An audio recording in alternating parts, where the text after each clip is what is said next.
Get ready to embark on an unbelievable journey to the icy continent as we uncover the jaw-dropping $850 million investment by China in Antarctica that will leave you stunned and bewildered. Hello and welcome to our YouTube channel's enlightening episode. We're delving into some mind-blowing news in today's video and it will astound you. Prepare for a startling discovery on China's incredible $850 million investment in Antarctica. This trend is shocking both the scientific and geopolitical sectors, as the ice-covered continent becomes a focus of international concern. As we explore the astounding specifics of this great investment and the consequences it bears, get ready to go on an exciting adventure. What is taking place in one of the last unexplored areas of the globe will astound you. Let's investigate the spellbinding tale that will unquestionably capture your attention. Australia is concerned about China's recent investment of $850 million in the construction of a new airport in Antarctica. This enormous effort demonstrates China's growing interest in Antarctic exploration.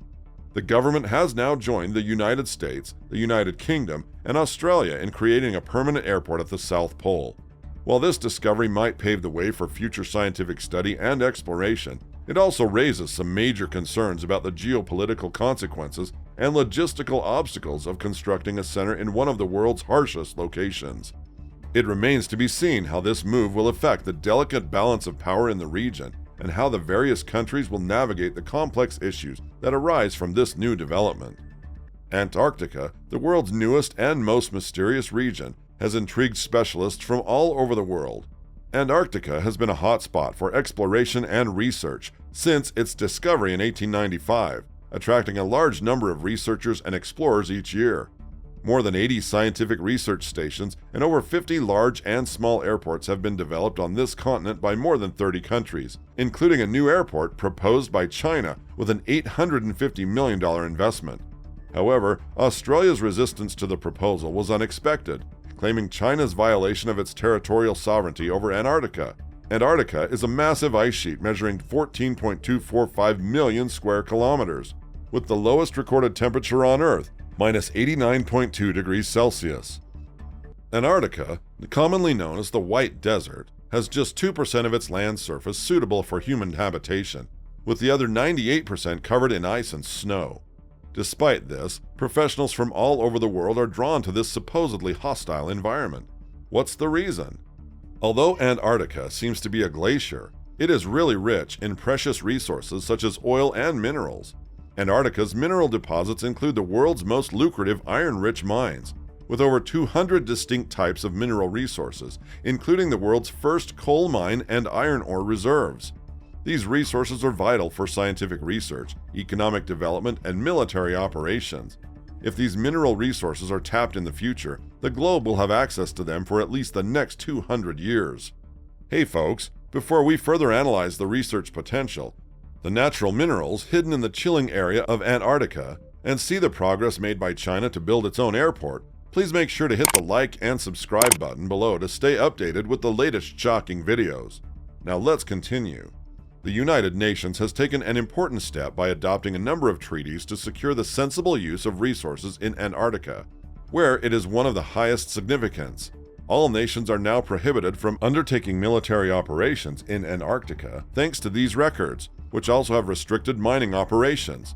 The rush to exploit Antarctica's abundant resources will shortly start, as this validity period is scheduled to expire in 2048. It is impossible to downplay the significance of Antarctica's resources when 52 nations have ratified the pact. To better grasp the tremendous resource that Antarctica has to offer, nations have built research facilities and airports. By 2021, there will be more than 50 airports and more than 80 scientific research sites spread over more than 30 countries' bases in Antarctica. It is significant to note that the nation with the most developed economy is also the one having airports and research facilities in Antarctica. The United States is keen to mine the wealth of minerals in Antarctica, the planet's southernmost continent. In terms of infrastructure in Antarctica, the US is in the lead with a staggering 13 airports, closely followed by Russia with 8 airports. Despite recent advances in scientific research and development achieved by China, the country still has a long way to go before it can establish a permanent presence in Antarctica. China presently lacks a permanent airport, which makes it difficult to deploy the required men and resources to support its scientific endeavors on the continent, despite having 5 research outposts. As a result, China is eager to take part in the competition for Antarctica's resources and is making efforts to get beyond these challenges. The icy seas of Antarctica are usually shrouded in ice and snow, making navigation difficult for China. Breaking through the ice is a difficult undertaking, which is why air travel is the most practical and effective alternative. However, due to the difficult environment in this region, there are few airports. This leaves just a limited number of people and supplies flying to Antarctica, with the majority still relying on shipping. Previously, Chinese scientists had to rely on research ships or use Russian airports, which was both inefficient and unsustainable. China obviously does not want to lag behind other countries in exploring Antarctica, which is why it paid a whopping $850 million in building its own permanent airstrip near the Junction Station in Antarctica. The runway at this point will be 1,500 meters long and 80 meters broad, allowing big cargo planes to take off and land, and greatly boosting the efficiency of exploring Antarctica. Australia recently rejected China's plan to build an airport in Antarctica, claiming that China was infringing on its sovereignty there. Australia has long staked a claim to more than 42% of Antarctica's landmass as the only nation with territory encircling the whole continent. Despite not having international recognition at the time, Australia made its statement in an effort to secure important resources in the area. The very same place where Australia wanted to build the Davis Airport in 1957 was also where China proposed to build its airport. As a result, Chinese activities have been seen as a clear violation of Australia's territorial rights. The dispute highlights the ongoing tension and competition among nations for resources in Antarctica, as countries continue to jockey for position in this remote and largely unexplored continent. So the question here is it true that China has occupied Australian territory? The fact is that the claim that China occupies land is entirely false. In reality, the international community formally adopted the Antarctic Treaty in 1959, which states unequivocally that Antarctica belongs to all of humanity and cannot be deliberately contested for by any one country. Australia, like all treaty members, agreed to this accord, which states that people can exclusively undertake scientific study in Antarctica. Under this treaty, any nation with adequate resources is permitted to build research stations and airports in Antarctica as long as they follow the conditions outlined in the treaty. This is a fair and equitable arrangement, and while airports may be built in a few parts of Antarctica, this does not entail a territorial grab by any one country. Antarctica is still a common resource for all nations, and this treaty has helped to ensure that it stays so for future generations. China is not the only country interested in establishing a foothold in Antarctica, as previously indicated. Australia has announced plans to build a new paved runway at its Davis Research Station. Australia did, in fact, assert sovereignty over the Australian Antarctic Territory in May of last year. A government white paper outlining plans to establish a polar Silk Road has been released. Unlike Australia, which was among the first signatories to the Antarctic Treaty, China is a relative newcomer to the region. In January 2018, a government white paper disclosing plans to establish a polar Silk Road surfaced, indicating Beijing's resolute goal to extend its global dominion to the South Pole. So now, only a few options left for countries to establish a presence in Antarctica.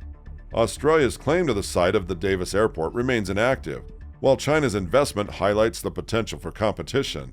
It's time for Australia to either build the airport or relinquish its claim to allow others to establish a presence in the region.